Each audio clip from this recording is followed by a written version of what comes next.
Assalamu alaikum and a very good evening. Welcome to PSL 9 special presented to you by Cadbury Dairy Milk and powered by Cola Next. सबसे पहले आप सबको happy women's day और हमारे जो सब analyst भी हमारे साथ मौजूद है, हम लोग उनसे भी बात करेंगे इस बारे में. So I hope you are celebrating safe and sound to all the empowered women out there. हम लोग आप लोग के बारे में ज़रूर अभी बात करेंगे, मगर साथ साथ ऑफकोर्स PSL मैच भी हो रहा है. जस्ट मेन नहीं देख रहे और ख़वातीन भी बहुत इंटरेस्ट शो कर रही है PSL में एज़ यूजुअल. तो क्या इंटरेस्ट की बात है भाई? इंटरेस्ट की बात यह है कि प्लेऑफ्स की दूसरी टीम कौन सी होगी. That position is up for grabs.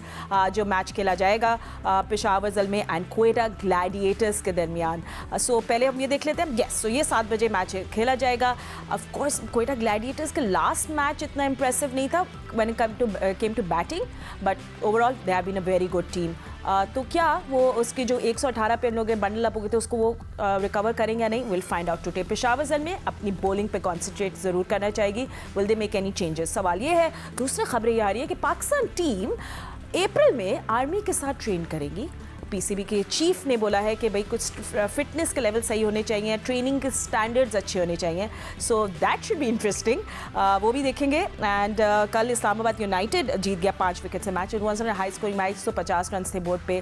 सो उस पर भी हम लोग बात करेंगे. बट हमारे एनालिस्ट एज यूजुअल वेटिंग.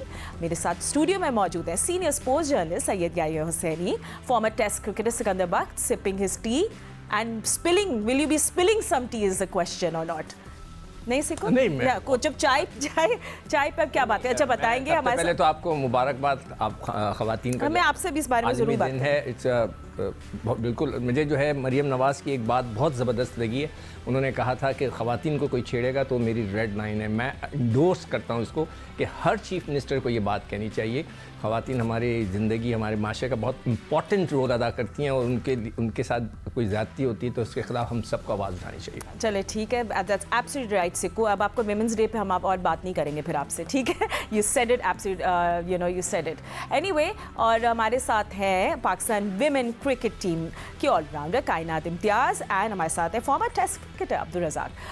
क्योंकि women are always right and women always come first. So Kainat, over to you. सबसे पहले हम थोड़ी सी विमेंस डे पे बात कर लेते हैं. आई थिंक कायनात, जितने औरतों का women in sports has change with time, बहुत ज़्यादा क्रेडिट जाता है हमारे स्टार्स को, हमारी मीडिया को जिन्हें सपोर्ट किया. But we still have a long way to go in sports. ऐसा ही है कि we have a long way to go, but I think this day is to celebrate all the women जो they all need encouragement. क्योंकि at times ऐसा होता है कि वो जो इनकरेजमेंट होती है वो कहीं ना कहीं मिसिंग रहती है. वो काम तो कर रही होती है लेकिन वो जो बूस्ट करती है चीज़ वो कहीं ना कहीं मिसिंग है. And when we discuss these kind of things at a social platform जो मीडिया पे हम डिस्कस करते हैं, this is the best way कि हम किस तरीके से सारी खवातीन को यहाँ से प्रमोट कर सकते हैं, मोटिवेट कर सकते हैं to do and dream bigger and bigger every day. Absolutely Kainat. तो जितना लोगों ने सपोर्ट किया हमारी क्रिकेट टीम, हमारी सिर्फ क्रिकेट नहीं बाकी लड़कियों को भी, आई थिंक अभी इसको कंटिन्यू रखना है. You know, you don't need to अभी रोकना नहीं है कि बस हो गया, नहीं. विमेन को इसी तरह में पावर कर दिया. Start, I would say this is just the start. हमें यहाँ पर जस्ट द स्टार्ट. हमें ज़्यादा से ज़्यादा स्टार्स चाहिए क्योंकि जब औरत और मर्द दोनों साथ मिलकर आगे बढ़ेंगे तो ऑटोमेटिकली पाकिस्तान भी इम्प्रूव करेगा. Of course the world, but Pakistan की अगर बात की जाए तो साथ साथ चलते हुए ही पाकिस्तान को भी आगे लेके जा सकते हैं. रज़ाक, आप भी कुछ बात करें विमेंस डे के ऊपर? सिकू भाई ने खत्म ही कर दी बात सारी. अल्लाह खैर करे. नहीं, आपने माशाल्लाह से शाम के प्रोग्राम में आप खवातीन के साथ होते हैं, बहुत ज़बरदस्त प्रोग्राम करते हैं, उस पर ही बात कर दें.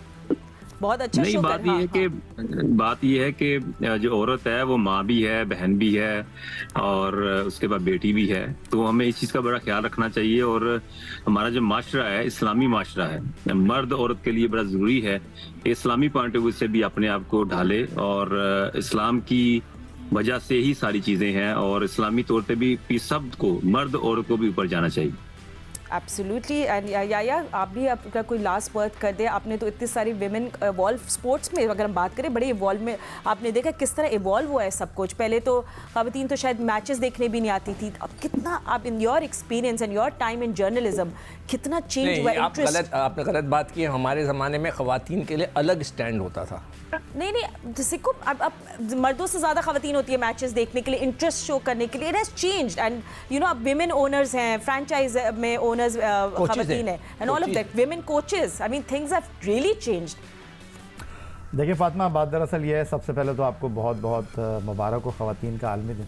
और दूसरी तरफ आज आप मेरे शो में जो आपने बात की, आपने तो बिल्कुल ही अलग बात की और मैं बड़ा मुतासर हुआ आपकी बात से। आपने कहा कि आप उन मर्दों को बहुत ज़्यादा प्रेस करती हैं, अपने ऑफिसर्स के बॉसेस को बहुत ज़्यादा प्रेस करती हैं, जो कि ख़वातीन को ये फील्ड में स्पेस दे रहे हैं, उनको आगे बढ़ने का मौका दे रहे हैं, उनसे मैच नहीं डाल रहे बल्कि उनको सपोर्ट कर रहे हैं। तो दैट्स वंडरफुल आपकी ये सोच। और बिल्कुल हमें ऐसे ही जो है वो मेंटोर चाहिए, हमें ऐसे ही बाप, ऐसे ही भाई चाहिए जो कि बिल्कुल आपको सपोर्ट करें। और मैं एक छोटी सी बात आपको कहना चाहूँगा कि भाई आज का दिन क्यों, हमें तो हर दिन एक दूसरे की, मर्द और औरत को रिस्पेक्ट करनी चाहिए और एक दूसरे को, जैसे हम कहते हैं ना कि सबसे पहले लेडीज़ फर्स्ट, तो नहीं होना चाहिए ऐसा। आपको एक दूसरे को स्पेस देना चाहिए, एक दूसरे की रिस्पेक्ट करना चाहिए। और वो जो कहते हैं ना, पहले हम कहते थे कि कंधे से कंधा मिलाकर शाना बशाना आगे चल रहे हैं, अब तो अगर खातून भी आगे निकल रही हैं तो हमें उसको क्लैप करना चाहिए, अप्रिशिएट करना चाहिए। और मैंने तो आज अपनी बेटी को एक केक भी दिया, एक फूल भी दिया, अपनी बेगम को भी फूल दिया, केक भी दिया। तो ये छोटी छोटी चीजें होती हैं। That's really nice, gesture है। somehow आपने मेरे लिए नहीं कोई फूल और केक सोचा, मैं माजरत चाहता हूं, which is fine, कोई बात नहीं। आज आपको अपने शो में मौका दिया और आपने केक से बड़ी बात की, आपने जो बात की है ना, दैट्स वंडरफुल। अगर मैंने शो में मौका दिया तो उसका मतलब केक और फ्लावर मुझे नहीं मिलेगा, ठीक है, अगर I'll remember this। मैंने अपनी बेगम को फूल पेश किया तो बेहोश हो जाएगी कि ये क्या हो गया। But आप लोग जो ऐसे नहीं करते, change that now, it's never too I late, agree with you। it's never too मैं late। अब भाभी को आप लोग बता दूं, फूलों नहीं, की अगर regular basis। सिकंदर पर कोई हाँ, ठीक बुके है। वगैरह देना भाभी को, तो भाभी ये खरीद के नहीं लाएंगे, कहीं किसी प्रोग्राम में गएंगे एज ए चीफ गेस्ट, इनको मिलाऊंगा, आपको दे देंगे, आप समझेंगे यार सिक्कू मेरे लिए खरीद के लाए। You know, a gift is a gift, अब पास होना क्या। But anyway, क्या गिफ्ट मिलेगा आज पेशावर ज़ल्मे को या क्वेटा ग्लैडिएटर्स को? मुल्तान सुल्तान ऑलरेडी प्लेऑफ्स में है, अब कौन जाएगा आगे? Well, I can't see that. सब एक्शन होगा 7 बजे, बट प्लाइंग पॉइंट्स टेबल क्या कह रहे हैं, लेट्स हैव अ लुक। क्योंकि दोनों टीम्स जो हैं, Peshawar and Quetta, they both have 9 points, right? So obviously just simple formula है, whoever wins goes into playoffs। आपको पता है मुल्तान सुल्तान ऑलरेडी टॉपर है, सो लेट्स सी दैट। तो 12 पॉइंट्स के साथ आपको पता है मुल्तान सुल्तान थ्रू है, इस्लामाबाद यूनाइटेड 9 पॉइंट्स के साथ, Quetta Gladiators and Peshawar Zalmi. So ये कल वाला जो मैच हुआ था इस्लामाबाद यूनाइटेड कराची किंग्स का, we have to talk about that as well. So ये हमारे सामने है। ऑफ कोर्स लाहौर कलंदर्स के आज कोच भी आकिब जावेद की भी आज कुछ कॉमेंट्स आए थे, उन्होंने बोला कि थोड़ा सा दिल ख़राब है, उदास है कि डिफेंडिंग चैंपियंस ने इस तरह परफॉर्म किया है, तो उस पर हम आगे जाके बात करेंगे।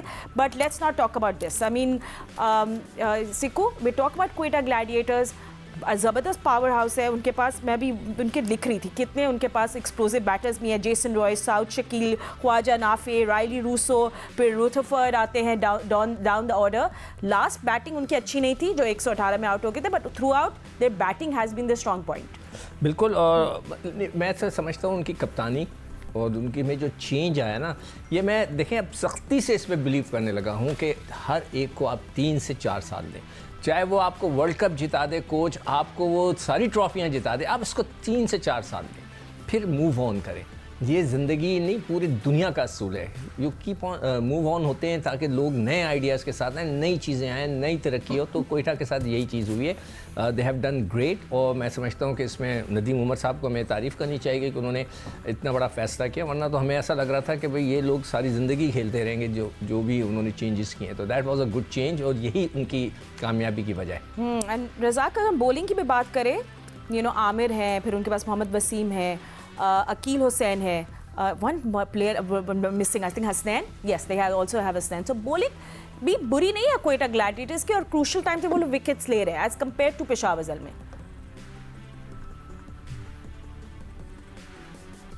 जी रज़ाक, आपको मेरी आवाज़ आ रही है? ठीक है, कायनात सेम क्वेश्चन। हाँ जी जी हेलो जी, हम क्वेटा ग्लैडिएटर्स की बात कर रहे थे रज़ाक, आपको मेरे सवाल की आवाज़ आई थी या मैं वापस पूछूं?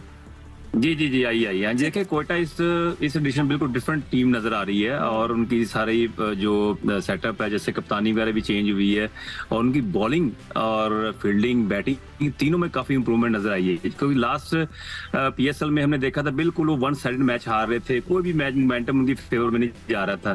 तो ये अच्छी बात यही है कि जो टोटल उन्होंने चेंजिंग की है वो इफेक्टेबल हुई है और स्पेशली उनकी बॉलिंग और बैटिंग क्लिक की है। एक आधे मैच में हो जाता है आपके साथ, आप इतने अच्छे मैच खेल रहे हो तो एक आधा मैच आपको ऐसा होता है जो पिच की वजह से, कंडीशन की वजह से आप ज्यादा स्कोर नहीं कर सकते, पर ओवरऑल कोयटा की कैटेगरी जो टीम है मैं उसको फर्स्ट 4 में देख रहा हूँ। अच्छा, तो अब इसका मतलब आप दूसरी टीम उनको फिलहाल आज वही सोचे कि प्लेऑफ में वो जाएगी या नहीं। बट एनीवे कायनात, आई थिंक री इन्वेंट करने की बात करें तो आई थिंक क्वेटा ग्लैडिएटर्स पे बिल्कुल फिट होता है। They really reinvented themselves and in a short time में everything is clicking for them. ऐसा ही है बिल्कुल। जिस तरीके से पाकिस्तानी प्लेयर्स भी उनकी टीम में परफॉर्म कर रहे हैं, ऑन एंड ऑफ कर रहे हैं, लेकिन कर रहे हैं। I mean, जेसन रॉय और सऊद शकील की जो ओपनिंग पार्टनरशिप है इस वक्त सबसे ज्यादा इफेक्टिव वही नजर आ रही है, क्योंकि वो कम बॉलों पे ज्यादा रन करके टीम को अच्छी तरीके से सपोर्ट कर रहे हैं। ख्वाजा नाफे है और हमारे पास बॉलर्स में इब्रार भी है जो वहां से बहुत अच्छी बॉल कर रहे हैं। तो कंप्लीट पैकेज बना हुआ है इसका क्वेटा ग्लैडिएटर्स का, and this is helping them. और ऑफकोर्स कप्तानी चेंज होने की वजह से भी डेफिनेटली उन्हें बूस्ट मिला है वहाँ पे कि अलग माइंडसेट है, अलग अप्रोच है, and this is helping them. और इसी तरीके से एक मैच हारने से कोई ज़्यादा फर्क नहीं पड़ता, क्योंकि ऑफकोर्स हर टीम 10 के 10 मैच जीत के नहीं पहुंचेगी। And I think they are the second team जो मुझे लगता है सेकंड फाइनलिस्ट होंगी इस टूर्नामेंट की। एंड यू नो उनकी प्लानिंग बहुत अच्छी चल रही है याया। I think that's what's clicking for them. अगर हम लोग वापस पॉइंट्स टेबल पे नजर डालें, एंड याया मैं आपसे पूरे लंबी बात करूंगी, बट क्योंकि मुझे ब्रेक पे जाना है, एक बार फिर आपको पॉइंट्स टेबल दिखा दूं सिचुएशन समझाने के लिए कि दोनों टीम्स जो है जिनका आज मैच खेला जाएगा, Quetta Gladiators and Peshawar Zalmi, they on you know third and fourth position right now with 9 points. इन दोनों के 9 पॉइंट्स है, तो ये दूसरी जो भी आज का मैच जीतेगी वो प्ले ऑफ में चली जाएगी, the second team. Okay, so that's the match and we'll talk more, but हम लोग जल्दी से क्विक ब्रेक ले लेते हैं। आप देख रहे हैं PSL 9 special presented to you by Cadbury Dairy Milk and powered by Cola Next. All of the chat in just a short moment, so don't go anywhere. Welcome back after the break. हम लोग PSL 9 के matches पे बात कर रहे हैं, end of course today's match जो खेला जाएगा प्लेऑफ्स का। तो या हम लोग बाद में यू नो से पहले हम क्वेटा ग्लैडिएटर्स की बात करें, बस compare to Peshawar Zalmi, I mean Babar and Saim आपको पता है just very very popular right now, in form है। फिर उनके पास यू नो पॉवल है, कैडमोर है, हसीबुल्ला है, हारिस है, आमिर जमाल है। समहाउ उनकी बॉलिंग में they just have to be very careful. बिल्कुल ठीक कहा फातिमा आपने। और अगर बैटिंग में उनके पास बाबर आजम है, लास्ट मैच में आपको याद होगा उन्होंने मोहम्मद हारिस को बाहर बिठा दिया। हसीबुल्ला बहुत अच्छा परफॉर्म कर रहे हैं, साइम अयूब बैट और बॉल दोनों के साथ इंसाफ करते हुए दिखाई दे रहे हैं। लेकिन जो पेशावर ज़ल्मी का प्रॉब्लम है वो बॉलिंग में दिखाई दे रहा है। सलमान इरशाद को दूसरे एंड से कुमक मिल नहीं पा रही है। आमिर जमाल बैटिंग में अच्छा शो पेश कर रहे हैं, बट बॉलिंग में वो ऐसा तासुर कायम करने में कामयाब नहीं रहे। ऑन द अदर साइड अगर आप बात करती हैं तो कोयटा ग्लैडिएटर मुकम्मल पैकेज है। ख़ासतौर पर जो उनके कप्तान रायले रोसो हैं वो काफ़ी मुतहर्रिक आपको दिखाई दे रहे हैं, जहाँ ज़रूरत होती है वो चिप इन करते हैं। बट बाबर आजम की पेशावर ज़ल्मी को अगर आप बात करते हैं तो बाबर आजम की कप्तानी में डैरन सैमी का रोल आपको बहुत ज़्यादा दिखाई दे रहा है। बाउंड्री लाइन से जिस तरह वो गाइड कर रहे होते हैं, तो कमेंटेटर ने भी यही कहा कि भाई ये फुटबॉल का मैच तो नहीं हो रहा कि आपके जो कोच हैं वो बाउंड्री लाइन पर कप्तान को जो है वो गाइड कर रहे हैं। तो ये सारी चीज़ें अपनी जगह हैं। लेकिन आज का मैच अगर ज़ल्मी नहीं जीती तो फातिमा बड़ा इंटरेस्टिंग सिचुएशन क्रिएट हो जाएगी, क्योंकि अगर लाहौर कलंदर को कल शिकस्त से 2-4 करती है कराची किंग्स तो वो 8 पॉइंट ले लेंगे और 9 मैचों के बाद जो है 9 ही पॉइंट पर रहेगी ज़ल्मी। लेकिन फिर जो कराची के नेशनल स्टेडियम में पेशावर ज़ल्मी और कराची किंग्स का मैच होगा वो इस बात का तयन करेगा कि लास्ट 4 में कौन जाए। Oh, that will be interesting. That will be one juicy contest. Is that the right word for it? Let's we'll find out. ठीक है, तो आज की मैच की तो हमने बात कर ली, दोनों टीम्स को गेज भी कर लिया, but you know we do need to talk about Kainat with you as well, जो कल मैच खेला गया था। I mean Fahim Ashraf, Tymal Mills से जिस तरह टॉपल किया यू नो कराची किंग्स से टॉप ऑर्डर को, so it was a great match.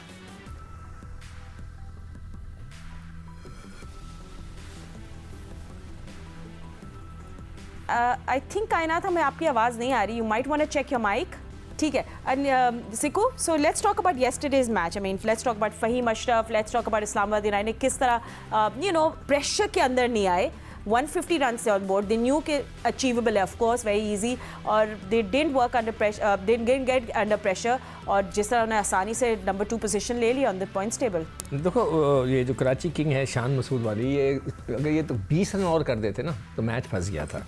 इसमें देखिए मलिक साहब को तो मैं पहले ही शोएब मलिक साहब को कहे जा रहा हूँ कि अब भाई आपको रिटायरमेंट का टाइम हो चुका है। नवाज़ कुछ नहीं कर रहे, शान मसूद खुद नहीं कर रहे, और उस लिहाज से वो लकी हैं इस्लामाबाद यूनाइटेड कि उनके जो, मैं आज़म खान को एक मैसेज कन्वे करना चाहूँगा कि बेटा आप कोशिश करें मैच फिनिश करने की। आप खूबसूरत सा एक छक्का मार दें, 2 छक्के मार दें, 2 चौके मार दें, लोग आपकी वाह कर रहे हों, वो सब सही है अपनी जगह पे, मगर ये टेम्परेरी होगा। मैच फिनिश करना चाहिए। 3 मौके मिले हैं आपको। एक कराची किंग के ख़िलाफ़ मौका मिला जब 150 करने थे तो आपने सिर्फ 9 करके आउट हो गए। फिर लाहौर कलंदर के ख़िलाफ़ 162 थे, आप सिर्फ 29 रन करके आउट हो गए। फिर कल पेशावर जन्मी ये तो पहले वाला मैच तो कल का था, पेशावर जन्मी के ख़िलाफ़ आपने 75 किए, बहुत ज़बरदस्त किए। उधर 201 करने थे, वो आप मैच फिनिश नहीं कर सके। तो आपको मैच फिनिश करना जो है ना बहुत आपके लिए ज़रूरी है। लोग वाह ज़रूर करेंगे, आपने 2 छक्के मारे, चौके मारे, मगर जो लोग क्रिटिसाइज़ करने वाले हैं वो फिर क्रिटिसाइज़ करेंगे कि आप मैच फिनिश नहीं कर रहे। तो इसी तरह बाकी अब शोएब मलिक का तो मैं पहले ही कह चुका हूँ कि वो बेहतर है कि इस सीज़न के बाद वो रिटायरमेंट ले लें। अच्छा चले ठीक है। एंड कायनात, आपका क्या सेंटिमेंट्स आज के जो कल मैच खेला गया था? मतलब जिस तरह Islamabad United did not come under pressure, score board का उनके ऊपर प्रेशर नहीं था, मगर हाँ जिसे सिक्कू कह रहे हैं मैच बीच में फंस गया था, ऐसी बात नहीं है। नहीं, मुझे नहीं लगा कहीं पे मैच किसी तरीके से फंसा, क्योंकि मुझे आई स्टिल कैन अंडरस्टैंड कि कराची किंग्स जो है वो क्यों जो पाकिस्तानी प्लेयर्स हैं वो क्यों उस टीम में परफॉर्म नहीं कर पा रहे। पोलार्ड ने आके दोबारा से 4 दिन बाद 5 दिन बाद वो वापस आए हैं, दूसरी पिच पर उन्होंने आते साथ परफॉर्म कर लिया है। तो व्हाई नॉट जो कराची के मेन प्लेयर्स हैं टीम में, उनकी जो मलिक हो गए, शान हो गए, बाकी इरफान, ये जितने भी प्लेयर्स हैं टॉप ऑर्डर्स में क्यों प्लेयर्स परफॉर्म नहीं कर पा रहे और ऐसी क्या वजह है? इस प्रेशर, मुझे ऐसा लगता है कि हो सकता है कि ज़्यादा प्रेशर हो गया है या इस वक्त ज़्यादा रिस्पॉन्सिबिलिटी फील कर रहे हैं, इस वजह से परफॉर्म नहीं कर रहे। But this is a sign of question के पाकिस्तानी प्लेयर्स जो कराची किंग्स में स्पेशली है, उनकी परफॉर्मेंस उस तरीके से आगे नहीं आ पाई है इस पूरे PSL। And under the scanner आ गए याया, I mean Shan Masood, because everyone's talking about it, और अभी उनका एग्रेशन दूसरे तरीके से बाहर निकला है। Because I understand as an outsider, आपको पता है कि ये सिर्फ और सिर्फ प्रेशर है, ये गुस्सा है, और यू नो जब हम देख रहे हैं वो अदर वेज में और निकला है, not with batting. Golden opportunity miss की है कराची किंग्स ने, उनको मैच जीतना चाहिए था। और जिस तरह की बॉलिंग कंडीशंस थी और मीर हमज़ा जितना कल स्पार्क कर रहे थे, जितना एनर्जी जनरेट कर रहे थे, काश के लंबा स्कोर करती कराची किंग्स। लेकिन मैंने आपसे कहा टिम साइफर्ट हो गए, जेम्स वेंस हो गए, चिप इन नहीं कर पा रहे हैं, लंबी इनिंग खेल नहीं पा रहे हैं। कल उन्होंने एक अच्छा स्टार्ट दिया था, लेकिन फिर कैचिंग काफ़ी अच्छी दिखाई दी हमको इस्लामाबाद यूनाइटेड की। आप देखिए कि इस्लामाबाद यूनाइटेड की भी आधी टीम आउट हो गई थी और एक लम्हे पर मैच थोड़ा सा जो है आखिर में आकर बॉल टू बॉल आ गया था, लेकिन कुछ मुश्किल हुई नहीं उनको। तो कराची किंग्स के मसाइल हैं, इससे कोई दो राय नहीं है। लेकिन जहाँ तक आप शान मसूद की बात कर रही हैं, शान मसूद की अगर आप परफॉर्मेंस देखती हैं, मुल्तान सुल्तान ने जब उनको कप्तान बनाया था तो उन्होंने टीम को उठाया, फिर मुल्तान सुल्तान ने एज ए प्लेयर उन्होंने अच्छा परफॉर्म किया। मेरे खुद समझ नहीं आ रहा कि वो इतना डिप क्यों कर गए हैं, बिल्कुल उठ नहीं पा रहे हैं।